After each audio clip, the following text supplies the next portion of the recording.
შვეიცარიის ქალაქ ნიონში UEFA შტაბ-ბინაში 2013-2014 წლის 17-19 წლამდე ფეხბურთელებს შორის გასამართი ევროპის მე-13 ჩემპიონატის შესარჩევი ეტაპის კენჭისყრა გაიმართა. კენჭისყრას თვალსადევნებდნენ საქართველოს ფეხბურთის ფედერაციაში შეკრებილი 17-19 წლამდელთა სამწვრთნელო შტაბი და ფეხბურთელები. 17 წლამდელების მეტოქეები სერბეთი, გერმანია და ირლანდია იქნებიან. ელიტ რაუნდს 26-30 მარტის ჩათვლით სერბეთი უმასპინძლებს.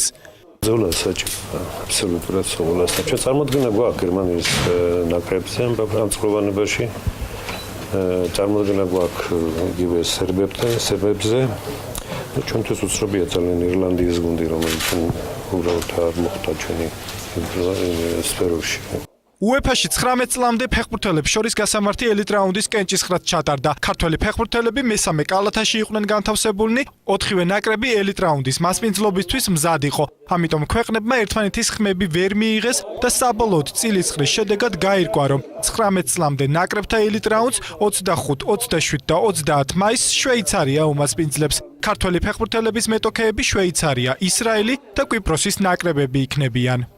გუნდებთან ჩვენ არ ვითამაშია არასდროს მიუხედავად იმისა ეს ნაკრები უკვე დიდი ხანია შექმნილია ერთხელაც არც ერთ საჩვენებრივ ვართ მაგრამ არის პროგრამები რომლიდანაც შეიძლება მოვიძიოთ ინფორმაცია და მაქსიმალურად შევისწავლოთ ამ გუნდებს შევეცდებით მაქსიმუმი ამოვიღოთ. მე ვთვლი რომ კენჭისყრაში გაგვიმართლა და ალბათ ბიჭების საერთო აზრით ეგ არის, მაგრამ ეს იმის საშუალებას არ გვაძლევს რომ რამენაირად მოვდუნდეთ, იმიტომ რომ ელიტ რაუნდში შემთხვევით გასული გუნდი არ არსებობს და ყველა ვარიანტში ძალიან მძიმე ბრძოლის გადატანა მოგვიწევს თითოეულ მეტ.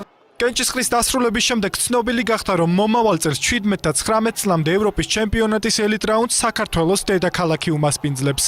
17 წლიანები და 19 წლიანების შესარჩევი იქნება თბილისში. ეს განაპირობა იმ გავლენმა პერიოდმა, რომ მართლაც უმაღლეს დონეზე მიიღო საქართველოს ეს ქვეჯგუფი და ყველა კმაყოფილი იყო და ყველა ერთხმად დაუჭირა მხარი.